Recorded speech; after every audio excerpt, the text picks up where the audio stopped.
when you watch this movie, you'll have to ask yourself, how much can you turn off your brain? If the answer is reasonable enough, you might enjoy Jurassic Valley. Directed and written by Scott Jeffries, aka Scott Chambers. This stars a number of Scott Jeffries regulars, Kate Sanderson, Nicola Wright, Chelsea Greenwood, Chrissy Wooner, and it's essentially a Jurassic Park, Jurassic World kind of mockbuster style low budget cash-in. Now, the actual premise of this one, I will say, it's actually got a relatively interesting hook. So the concept here is it takes place some point in the future, around 10 or so years in the future, and a company has developed, you know, dinosaur cloning technology, as you do. And this company is kind of doing various kind of experiments on dinosaurs, making genetically, you know, brought up dinosaurs. But completely separate to that, we end up having World War III. And we get a group of survivors that are kind of holed up in this bunker, and they're there for 2 years, and after those 2 years they are running out of supplies and have to come up, and the dinosaurs that were kind of, you know, built up on a genetic level have now got out and are essentially kind of running free. What will happen? You'll have to watch the movie to find out. I've got to say, I actually think that's a reasonable kind of concept for having these, why these kind of dinosaurs are out and about, I have to say. And in a way, I'd even go so far, it makes more sense than the actual mainstream kind of Jurassic World series about how these kind of things would have got out. So let's talk about what I think works in this movie. This seems to be a somewhat more kind of better production value than a lot of the Scott Jeffries, aka Scott Chambers, produced movies. And in fact, there's a number of Jurassic dinosaur themed movies that are coming out, obviously, around the kind of the release of Jurassic World Dominion. And I've reviewed for another one called Jurassic Island, which this one seems considerably kind of like better in regards to kind of budgetary kind of reasons. I don't know if that's true, it just kind of looks like it to me. The CGI is considerably better than that of Jurassic Island. We have a bit more in regards to the kind of location shooting here. The dinosaurs are on screen a little longer. We have actually a better kind of, in regards to technical terms as well, I would say, the kind of the cinematography here is reasonable. Scott Jeffrey makes, you know, he bangs out films in quick succession, there's no doubt about it. You know, it's like a kind of factory for him and his kind of various kind of production companies. But having worked so many films, he does end up becoming that much more experienced. And I've got to say, like I've said, I think on a technical level, and this is true of some of his, you know, movies at least, as I said, there's a reasonable competence behind the kind of the camera in regards to shot composition, kind of lighting, things like this, cinematography to a degree. You know, it's done to a cheap and quick standard, as all Scott Jeffrey productions are, but I still have to say, I do think there is competence on display in regards to kind of technical, these are technical elements of the kind of the you know, filmmaking kind of process here. Another kind of interesting thing I found about this movie is it doesn't really have a central character. And normally when these sort of films, you know, you have your POV sort of character, the one you kind of follow through. This one doesn't really have it, to be honest. I mean, there's certainly characters that get more screen time than others, but in actual fact, it's more of an ensemble.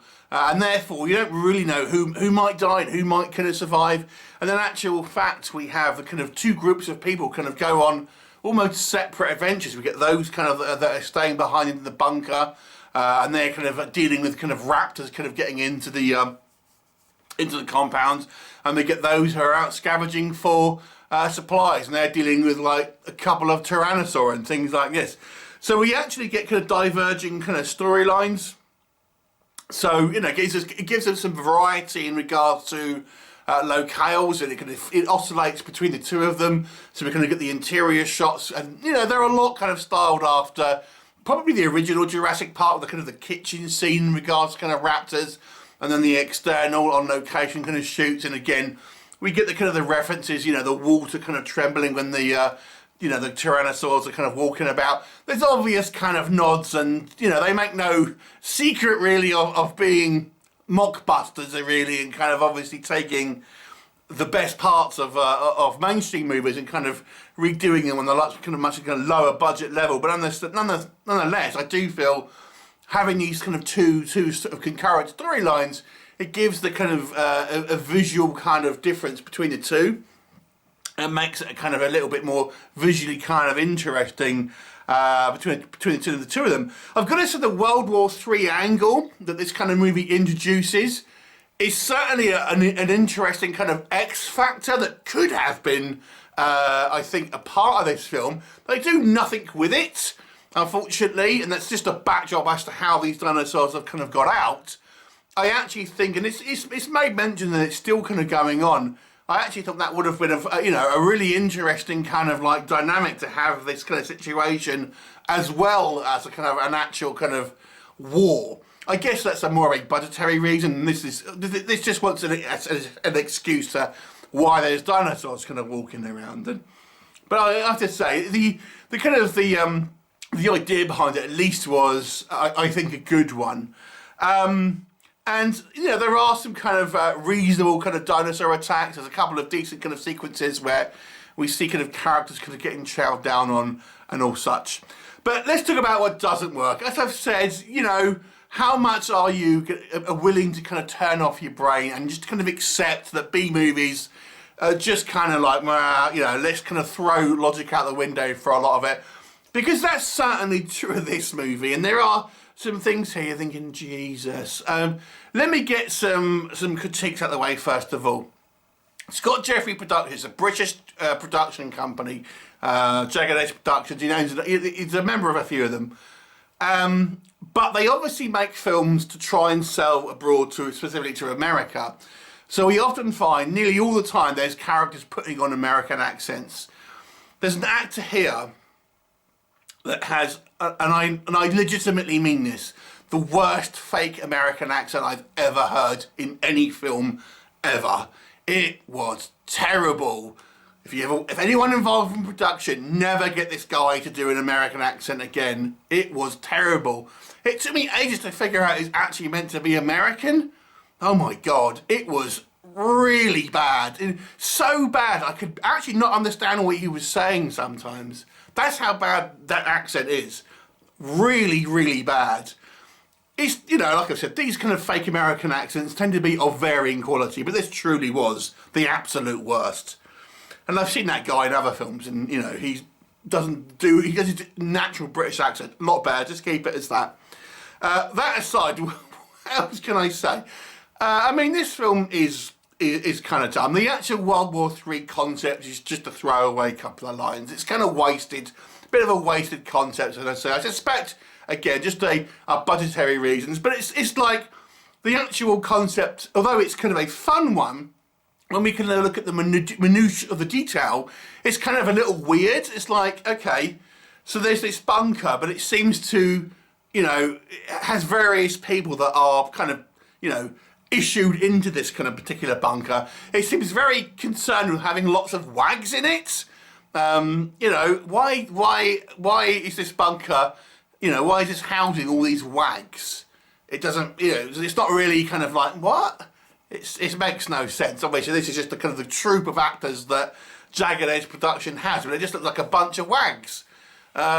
Weird and silly. And we're not really given much context about why or who these people are in this bunker. We get a little bit of dialogue to say a couple of them in the military, but they don't seem to be like officers or anything. It's just kind of like enlisted personnel. The acting is a mixed bag with these kind of low budget productions. They tend to kind of recycle a lot of actors, and some of which kind of like the behind the camera crew get a lot of work, so they improve their skills. But some of them, I have to say, we have discount Jason Momoa. Oh, not a good actor, unfortunately, at least in this movie. But again, so some of the kind of performances are a little kind of mixed. Let's just kind of say that. There's kind of like silly moments in it.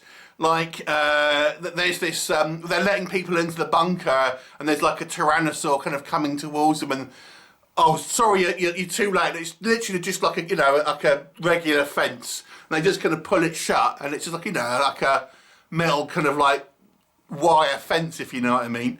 And the guy's just like, oh, I can't get in, and just stands there and gets like eaten by a Tyrannosaurus Rex. And this Tyrannosaurus Rex is like, oh no, that's a wire fence, I can't get in there and all that. It's, again, silly, but low budget kind of constraints of the production and things like this. Ultimately, there isn't a huge amount of plot here. It's just these kind of guys going out on a supply run. I don't necessarily think it doesn't necessarily have to have a complex plot in something like this. I think it's kind of fine, but ultimately there's not a lot in regard to actually, plot development or kind of character arcs and kind of things like this. Some of the characters, I say, a little bit underdeveloped. You don't really know who they are, and you kind of forget about them and think, who's this person?